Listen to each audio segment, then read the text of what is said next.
Selamat pagi anak-anak, puji Tuhan. Pagi ini kita bisa bertemu di dalam acara renungan pagi. Mari Pak Yobi mengajak setiap kita untuk kita berdoa terlebih dahulu sebelum kita merenungkan firman Tuhan. Mari kita berdoa. Tuhan Yesus, terima kasih pagi ini Tuhan. Kami mendapatkan berkat daripada Tuhan. Tuhan memberikan nafas yang selalu baru. Tuhan memberikan kekuatan dan kesehatan. Kami rindu sebelum kami belajar, firman Tuhan memberkati setiap kami. Berfirmanlah Tuhan, karena kami bersedia untuk membaca dan merenungkannya. Dalam nama Tuhan Yesus kami berdoa. Amin. Anak-anak, pagi ini kita akan sama-sama membaca dari 1 Korintus 13 ayat 13. Pak Yobi akan membacakan untuk kita sekalian.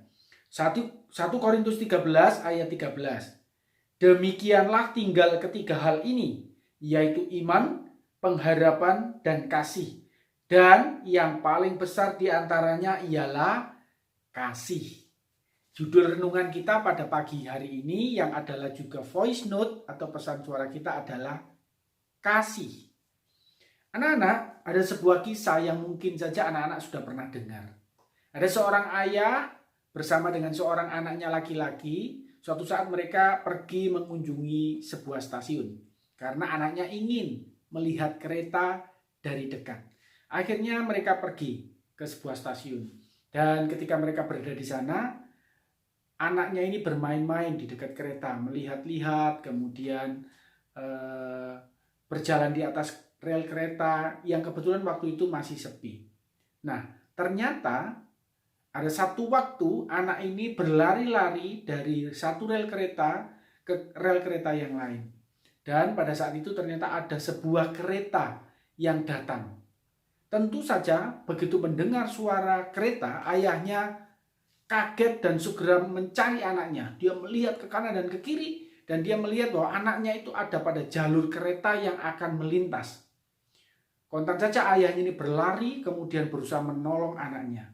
Tetapi karena waktunya dan kereta itu sudah sangat dekat dengan anaknya, dia tidak bisa mengangkat anaknya. Kemudian yang bisa dia lakukan adalah dia menubruk, mendorong anaknya itu. Anaknya terdorong dan terjatuh, tetapi tidak tertabrak kereta. Nah, celakanya ayahnya yang tertabrak kereta hingga meninggal.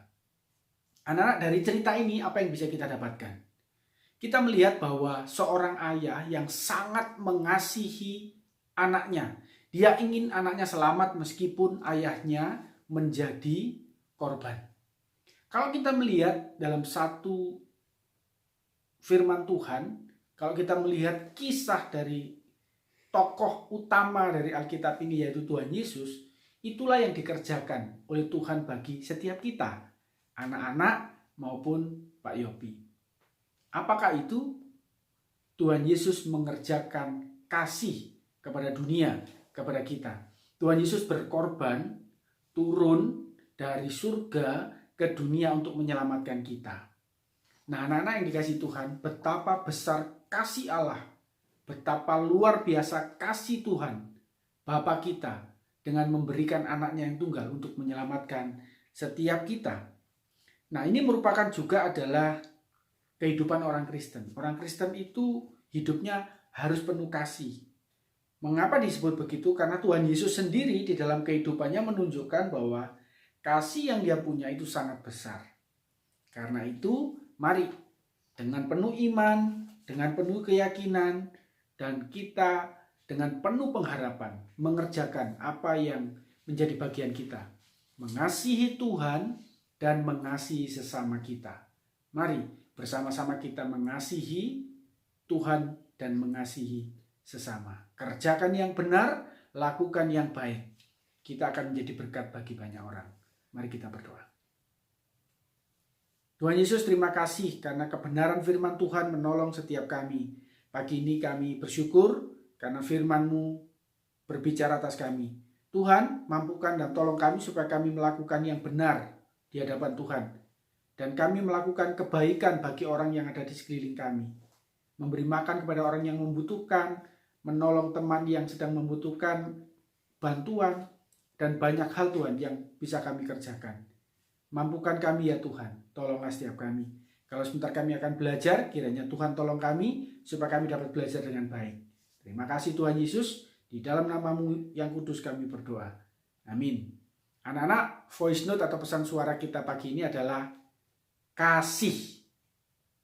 Tuhan Yesus memberkati setiap kita.